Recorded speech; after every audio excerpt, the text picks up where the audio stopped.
Hello everybody, back again. It's me, Zara Groves, and today we're talking all about fibromyalgia and chronic fatigue syndrome.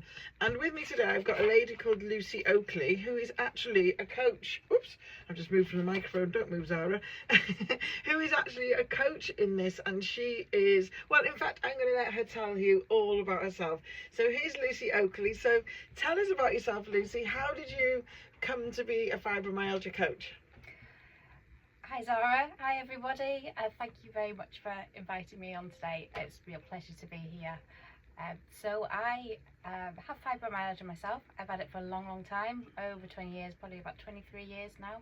But in the last few years I have improved so much that I can't wait to tell everybody. Basically, I just want to spread the word on how much better that I feel. So I had it from a long time ago, and I started with pains when I was working, pains in my knee, pains in my hip, ankle. It seemed like every week something else was going wrong with me, and this went on for quite some time.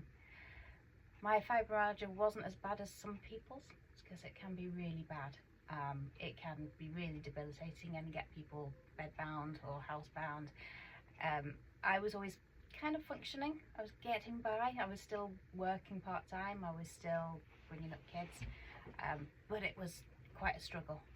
So when I finally got a hold of it and got better, I realized, oh well, if I can do it, then other people could.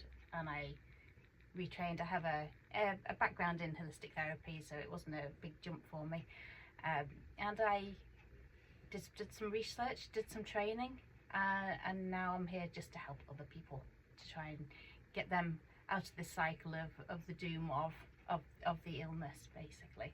Yeah, I hear, because I used to do an awful lot of personal training, and that's when I used to hear about fibromyalgia quite a lot, and it seemed that everybody that I came into contact with, nobody had the same symptoms. You know, like a lot of illnesses, you guess an illness by the symptoms, don't you? Whereas this is, it was crazy huge, but pain was quite a big one. Quite a common one was chronic pain. Yeah, so the two main symptoms are pain and widespread pain. It can be in various parts of the body, usually multiple places. It can vary, as in one day you might feel it in your knee the worst, and another day it might be a shoulder. It can be vary in severity. One day you might feel that you're feeling okay-ish, another day you're not moving anywhere, and it's really quite unpredictable, which it makes it very hard to manage your life around it. It makes it very hard for other people around you to understand. If you're saying you can't do something because your back's hurting, and the next day you can, could be your family members are thinking, well, you could do it yesterday, what's wrong with you today? And it's a very confusing illness. Yeah, I can imagine. So if you don't mind me asking, how old are you now, and how old were you when you first were diagnosed? So I'm 50 now. I probably first started the pains with it when I was about 28-ish, I think. I didn't get diagnosed formally with fibromyalgia for 19 and a half years. Oh my gosh. Yes, it was a long time. Part of that is because I wasn't as ill as some people are with it. Part of it is because I'm a bit stubborn and I don't go to the doctor unless I really have to, and I'm not that pushy, so I didn't push for diagnoses. I got sent for x-rays and blood tests, different reasons at different times, but was kind of not exactly fobbed off, but I was told, oh, it might be arthritis, so it could be this, could be that. A lot of it was blamed on pregnancies and motherhood. Yeah, it wasn't for a long time until I actually got that final diagnosis. Wow, so all those years you'd been suffering and sort of been, were you given medication to heal other things? And I was given different medications at different points for different symptoms. Nothing really helped me. Some people do have some good results with different medications. I didn't find it that helpful. God, that's quite mad, isn't it? 19 years. Yeah. Wowzers. Yeah. If I could go back now and nip it in the bud straight away, then I would really do that, but not an option for me. And do you think 19 years ago it was quite a new like terminology for something, or do you think it's been going around for years but they just never known what to call it? Definitely people are talking about it more now, and I think it's more readily diagnosed. The problem is with that, and with chronic fatigue syndrome as well, is the symptoms of it, which are the pain, the fatigue.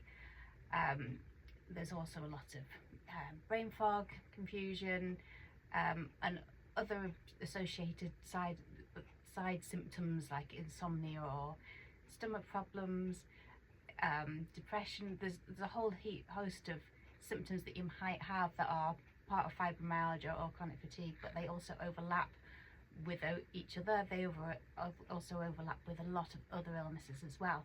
So what happens is often you'll go to the doctors with one thing, and they will have to go through the process of eliminating everything else that it could be before they finally get to the diagnosis of fibromyalgia or chronic fatigue syndrome. And that's why it quite often takes a long time. Not usually 19 years, but it does quite often take quite a while to actually get a diagnosis for it. And I guess as well, if you're sort of menopausal age, because some of those symptoms can be related to the menopause, can't they? They can be, yes. Yeah. You know, I've heard of ladies with aching joints and brain fog and insomnia and all these things, and they're the menopause, they get put on HRT, and then that balances them out. Yep. So it's quite a minefield. So you say you're what is the difference between fibromyalgia, ME, and chronic fatigue syndrome? Because when I've heard people talk about them and tell me what they're feeling, they kind of all sound the same to me, being a non-sufferer and a non-coach. Okay, so ME stands for myalgic encephalomyelitis or encephalomyelitis, depending on how you want to pronounce it. But the myalgic is muscle pain, and the encephalomyelitis is inflammation of your brain and spinal cord, which is what it's thought to be a problem with. There's been lots of research. There's no definitive answer of what is causing it, according to the NHS medical records. So it's really hard to diagnose, pinpoint actually what has gone wrong within the body to get to that situation.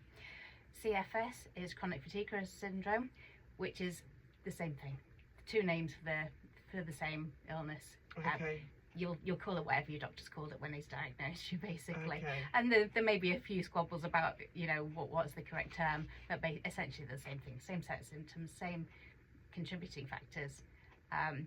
Fibromyalgia is different in that it's more pain-based. Chronic fatigue is more fatigue-based. Okay. So, but you'll probably have both of the symptoms. Yeah. Yeah. Okay, yeah, because that's what I mean. Well, I guess chronic fatigue syndrome is kind of quite self-explanatory, isn't it? You know, you're tired basically all the time. Yeah. And I have met people that have suffered with it, and they just can't even get out of bed, can they? They can't do anything. Yeah. Let me just clarify. So I get quite a lot of people saying to me, you know, just in general conversation, oh, I might have that, I'm tired all the time. It's not the same thing. Yeah. So yeah, you can be tired all the time, you know, working a full-time job, and you've got kids, and you're giving your parents lifts places and doing whatever else you do, and you're tired because life is busy. Yeah. And it's exhausting, and you're probably not getting the right sleep, and you maybe want to, you know, nourish yourself a little bit better. That's not the same as chronic fatigue. Chronic fatigue is you are absolutely exhausted. You know, picking up the remote control to change channels is going to be quite a challenge for you. For some people when they're really bad. If you think of it more like when you have flu, or if you had COVID and you were feeling really bad, it's that kind of feeling. Okay. Just your body's just not doing what you want it to do. God, sounds awful. Yeah, it is awful. It's really horrible, and it affects about 250,000 people in the country. And fibromyalgia is about the figures are heading towards about 1 million in the country. Sorry, 3 million in the country. So there's lots of people struggling. It affects people in different. You know, some people are worse than others, but it's all not a good situation to be in. You really want to get out of that cycle if you can do. Okay, right, well, I'm going to play another song now, so if anybody out there's got any questions or needs some help, please get in touch, because Lucie will be able to help you. So have a listen to this song, first, if I can find my mouse. Hold on, everybody, 2 seconds. And we'll be back after this. Casting across North Wales from the heart of your local community. This is Crest Radio. So we're back again, Zara Groves and Lucie Oakley, and we're talking about fibromyalgia and chronic fatigue syndrome. So I've got a couple of questions here. How did you end up working? How did you end up becoming a coach? What made you decide to go from being a sufferer to actually a coach to help other people? Good question. I had made quite a few changes in my life and I'd felt so much better. And then I thought, right, well, what can I do with this? I was in a job which, it was an okay part-time job, but I knew I wanted something more in the next few years. And I thought, well, what can I do with this? I knew that there were specialist practitioners who help people with fibromyalgia and chronic fatigue, so I looked into it. I did the training. I became a wellness coach, an ILM accredited wellness coach, and did trauma-informed training with it as well, and did my specialism in chronic fatigue and fibromyalgia, and just wanted to take that out to the world, really. Like I said, I had a background in holistic therapies. I used to do reflexology and Reiki and Indian head massage, so I've been in the industry for quite some time. I've got a good understanding of how bodies work and how therapies can work for them, and I just wanted to take that bit further and help other people. So with the whole combining that all together, as well as my lived experience of it, it just seemed like the obvious step to take to go forward. Yeah, I guess that does make sense, doesn't it? Because if, like you say, when you did get diagnosed, it took so long for the diagnosis, and even then when you got the diagnosis, it wasn't an instant fix. And because you found a way, you would want to share that with other people, wouldn't you? Because if you're going through something that's pretty awful, you'd want to help somebody else so that they're not going through something that's pretty awful, isn't it? Yeah, that's exactly what it is. So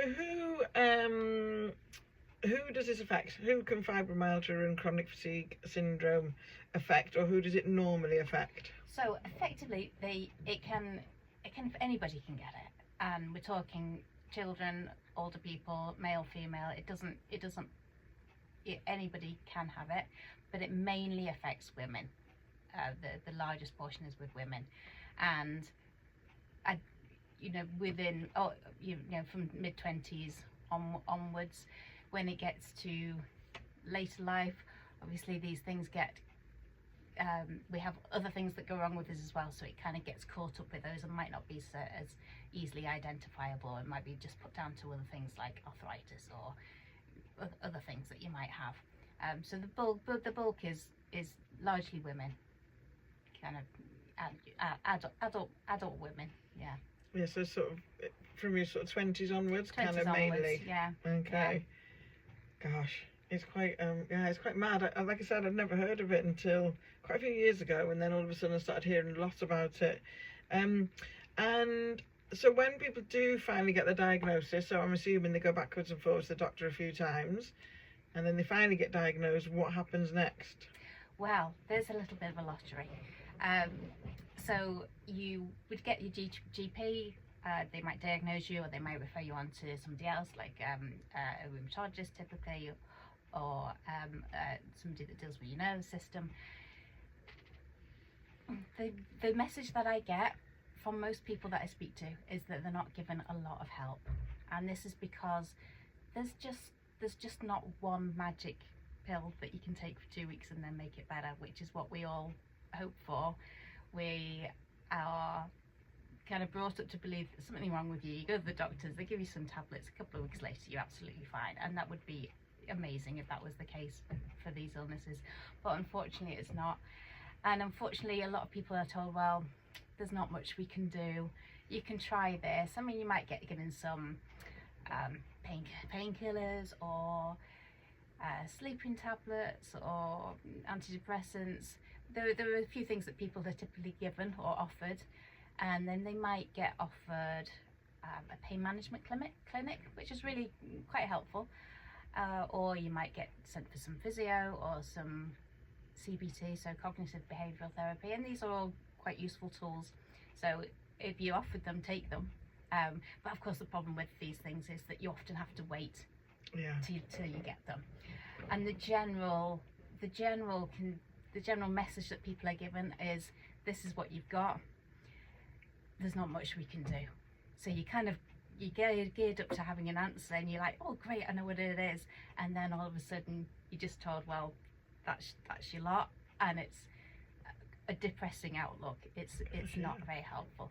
Some doctors will be more helpful and more positive with you. What I hear from people I talk to is that they were given no support really at all. And what is it that causes it? Why do you suddenly go from being perfectly normal to suddenly having either fibromyalgia or chronic fatigue? Well, herein lies the secret, really. Usually with the illnesses, a lot of work is put into them. A lot of research has gone in to try and find out the answers for them, and this is because it's usually largely funded by big corporations that can fix the problem at the end of the day if they do the research. It's not like that with these conditions, because there's nothing that's been pinpointed that they can pour a lot of money into to get the drug to fix it. So the research is mainly smaller research rather than huge large scale research, and a lot of the time the medical journals will come up with theories but not settle on anything. What more anecdotal research has shown is that there's 3 kind of contributing factors that are very common in most people who have these conditions. So the first one is personality type. Now you wouldn't think this is, I know, and I kind of uneasy when I say it, because I feel like people are going to blame themselves if they come into one of these categories, but it's not like that at all, because you can't help who you are, you can't help what you do. It's your genes, it's your upbringing, it's just your personality. But the type of people that mainly get it are A-type people. So people who are doers, givers, they want everything done perfectly. They will take things on themselves rather than delegating because they want them done properly. They'll always offer to help people. They are the people that are striving all the time to be the best they can possibly be. Now, this is quite often it's high flyers. Chronic fatigue was dubbed in the 80s. It was dubbed the yuppie flu, because it was all these high flyers that have suddenly burnt out because they've been doing too much, abusing themselves and then crashing. But it's not necessarily high flyers. It could be the mum that's full-time mumming and got her own business as well, and on the PTA and the treasurer of the Scouts and doing this, that, the other, and doing the bake sale and everything. So it's the people that are putting that a lot in all the time. They're also really not lazy. So sometimes people think that they're being lazy if they're lying around in bed all the time, and that is such an insult to somebody like this, because they really don't want to be lying on the sofa, they don't want to be lying in bed, they want to get up and get going. Second factor is sensitivity levels. So there's something called being a highly sensitive person. Now, it's within our genes. It's not an actual gene, it's something within your gene.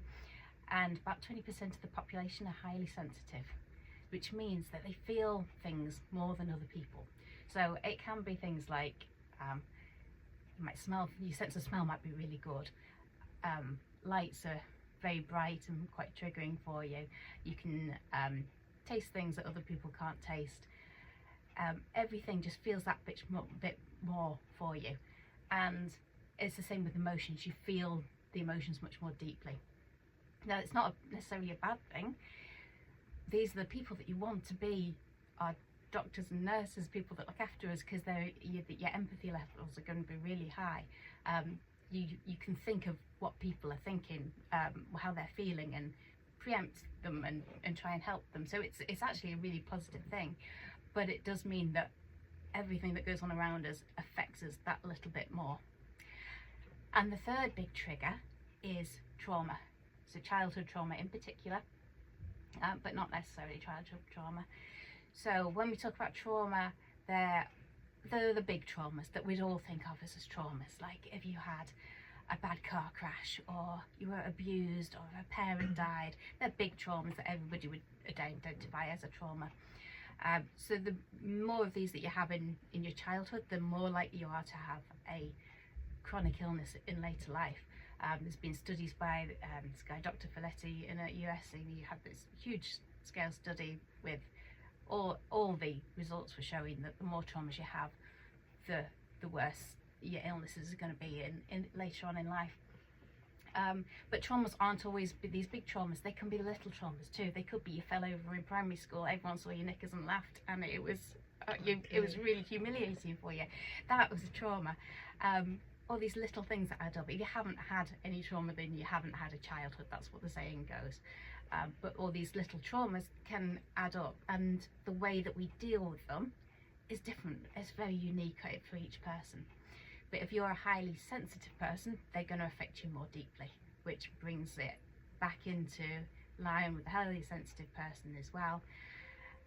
And then you've got this perfect storm of three big contributing factors that your body is just dealing with all the time, and all it will take is some trigger in later life to make your body just kind of malfunction a little bit. Okay. And then you become ill. Wow. Gosh, yeah, because I had heard that one of the causes was trapped trauma, because I do know in the human body, if we have traumas, whatever they are, whether they're big or small, and we don't deal with them, they can become trapped, and at a later date they can be attributed towards some illnesses. And I had heard that fibromyalgia was quite well known for that. Yeah, and in the therapy world there's lots of different things you can do to try and deal with the traumas that you've had in your life. I'm not a specialist in any of these, but you could, EFT or psychotherapy or matrix re-imprinting. There's all sorts of different things you can try and do it. I know, past life regression, all sorts of things. Yeah. And if that's something you want to look at, then look it up. There's a whole ream of information on the internet that you can find out about. Wow. Okay, and on that note, we're going to go back to some more music, and then we'll come back to some more questions. This is so interesting. And I'm sure the listeners are absolutely loving it. Okay, so we're back again. Hope you like that music. So just before the break, Lucie, you mentioned something about past traumas. Can you, and being triggers, could you explain a little bit more what you mean by triggers, etc.? Yeah, so something that might trigger your illness to actually kind of come to the fore, or for you to crash, is it's really your illness is split into 6 phases. And phase 1 of that illness is the run up to getting ill.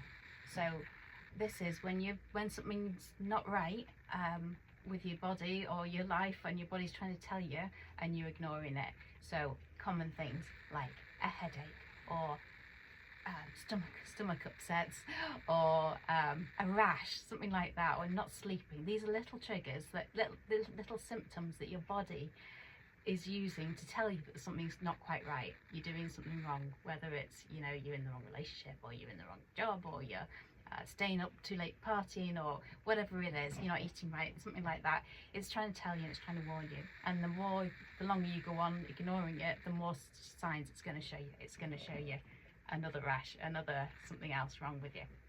Little minor things. But in today's society, we have been kind of trained not to prioritize our health and just to get on with it. You just take some tablets and off you go. Just put some cream on it, you'll be fine. Just go. We're not brought up to question these things. Oh, hang on, why have I had a headache every day for the last 6 days? We're just taught to carry on. And then what will happen is something will happen to put a lot of stress on your body. So it could be a car crash, it could be a relationship breakdown, or it could be a virus. And this is extra stress on your body, and your body will suddenly just think, right, that's it, I've had enough, I'm making you stop. I tried warning you, but you didn't listen, and this is it. Brakes on, we're not doing anything until you concentrate on your body and get things sorted. So these triggers are, often people say, oh yeah, it all started when I had COVID or an operation or when I moved house or something like that, and things started from then. But really, when they unpick it and look deeper, things actually started going wrong before then. Okay, and that was just the final straw that went. Yeah. Okay. Exactly. The straw that, that was the final straw, and your body's screaming at you now. So what did you do to get better? And because I guess this is what most people are going to want to know. Okay, I didn't listen to my body. It's happened. Can I listen to my body now and reverse it and get rid of it? What did you do firstly, and how can other people? Yeah. So I wish there was one little thing that I could just say to you, oh yeah, I just did this and now it's better. It's not like that, and I really wish it was, and I really wish there was a simple, quick answer. In reality, I did lots of things, and some things worked more than others. Some things helped a little bit. Some things you don't even realise they're helping, but they do. So I'd done this online program that I'd found. I'll put details on the website so you can have a look at it if you want to. But I'd followed this program, and it included things like meditation, regular meditation. It's really quite important when you've got these conditions to regulate your nervous system, because your nervous system is probably quite depleted. Your adrenals and your kidneys and thyroid probably quite depleted. You need to readdress it, so reset your nervous system so that your body isn't in that fight or flight mode that we hear about, that it's where it's just concentrating on survival. You want your body to be able to rest and repair as well. So meditation's a really really good thing, or even just mindfulness. If you're not inclined to sit and breathe and concentrate on your breathing for a while, just be mindful of things that you do, or do a hobby or something like that. I joined a choir. That was brilliant. It was really uplifting. There was a sense of community. It was something good. It was creative, and I wanted to choose another hobby, something that wasn't physical. I couldn't do anything more physical at the time. I brought houseplants in. I had a look at the way I was interacting with people and made sure I was doing it in a more positive frame of mind. One of the key things, which was really, really small, but I think quite transformative, was when I woke up in the morning. I used to wake up, realise I was awake, and then think, right, what hurts today? That was my initial thought every single morning. What hurts today? And I'd lie there and be thinking, oh, my foot's all right. Oh, my knee's a bit sore. And I was concentrating on the bad things. I flipped that over and started thinking, right, don't think about that. Think about the good things. So I had this little. It sounds like a prayer, but it's not a prayer to anybody in particular. It's just being grateful. It was. Thank you for my nice warm bed, the roof over our heads, and my wonderful family. It was just 3 little positive things, and I still think that quite a lot now. I just flip it. It helps you feel a little bit of gratitude first thing, so you're not instantly talking about your illness from the minute you wake up, thinking about your illness. Yeah. Concentrate on something positive. And I know there'll be people out there thinking, oh, well, you can't just get rid of all this whole illness just by thinking of happy thoughts in the morning. And you're absolutely right, you can't. But it's one tiny piece in your jigsaw that is making up the whole recovery. So you're a coach, aren't you? So we'll give you details in a bit of how people can get in touch with you. But how do you support people in their recovery? Because, like you said, everybody's different. So their story is going to be different. Their ailments are going to be different, so to speak. Yeah, and their recovery will be very, very different as well. Everybody has their own unique circumstances, their own symptoms. Everything is different about them. So it's not a prescriptive that I think you should do X, Y, Z. It's more of a coaching, whether it's wellness coaching, life coaching, business coaching. It's all about what is right for that person and drawing out the answers from within them, and then running with those ideas, setting appropriate goals, making them accountable for their actions and what they're going to do. Now, these actions could be really far-reaching. For one person, it could be, right, I'm going to go back to the doctor, demand to see a specialist, and get those drugs that I've heard of. For somebody else, it could be, I'm going to go and join that group that do full moon parties and dance around in the woods. You know, both. If that's what that person feels is going to help, that's the right answer for them. And for somebody else, it could be switching off the Wi-Fi at night so they've not got those electromagnetic things going on around them. Might help them sleep a little better, and that might trigger something else that can get better and get better. Somebody else might decide to leave the partner and move to Australia. You know, there's huge things, and these aren't decisions you can make for people. Yeah. People need to make these decisions themselves, but they don't know what decisions to try and make. And what coaching does is drills down to the actual crux of the matter, what is really the problem. Yeah. And it challenges people and it pushes them forward so that they're making the decisions, they're making the little actions. No matter how small they are, they could be tiny actions, but gradually they become bigger and bigger and bigger, and then that's where you see the big results. Yeah, because I guess, like, you know, if it's a daily thing, just to mean that you're in pain, there can become that. I mean, I've never suffered, so I don't mean to be a bit flippant here, but there can be that, like, what's the point? It just hurts anyway, kind of an attitude. So you're basically saying, okay, your leg might be hurting, your knee might be hurting, your back might be hurting, but your arms aren't, and your head's not, and so you're focusing on the bits that are good, trying to push away from the. Because they do say, don't they, that if you focus, what is it, where your mind goes, the energy flows.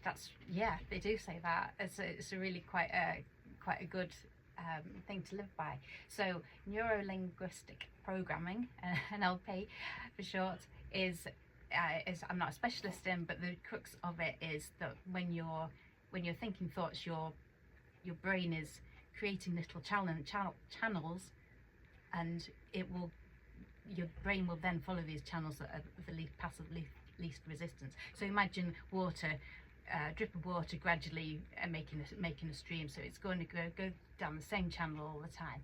So if you're thinking to yourself, oh, this is useless, I'm never going to get any better, I'm pathetic, and you're thinking that over yourself over and over to yourself, then that's what your brain is going to think without you even actively doing it. Think of it as if you had a small child and you told it every day, it was stupid. You would never do that, because over the years that child would grow up to believe that. So it's reprogramming your mind with the positive messages, so that it becomes the norm rather than the negative. And it's really, really hard to do. I'm not understating this at all. It's really hard. Read up on it, try and get some support if you can, because it's quite a big area. Yeah, because I think if we lived in the eastern parts of the world, this would be quite a normal philosophy to be thinking this way. Because I lived in Asia for a lot of years, and that they always used to say that if you've got a pain in your knee, it's not necessarily the knee that's hurting, it's energy flowing through your body. Whereas in the West, we're so used to, aren't we, something hurts, go to the doctor, get a pill, it goes away. Yeah. So this kind of now working on your mindset to start with is, for a lot of people, be like, oh my God. It's quite a leap for some people. Yeah, it really is a leap. But what's the alternative? The alternative is sitting there believing that you're never going to get better, and sitting watching Netflix all day. Yeah. It's not a nice outcome. So if you take one thing from today's session, is that there is some hope. Just do something tiny today that might help make tomorrow a little bit better. That's brilliant. And you're the proof in the pudding, because you've done it. You've suffered and you've come out the other end. Okay, so I'm sure people are going to want to know more. How do they get in touch with you? Where do they find this information?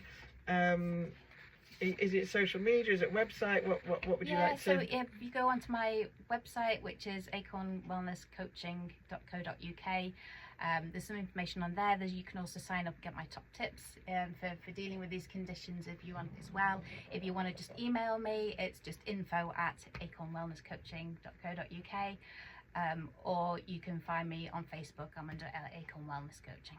Okay, so everything's Acorn Wellness Coaching. Acorn Wellness Coaching.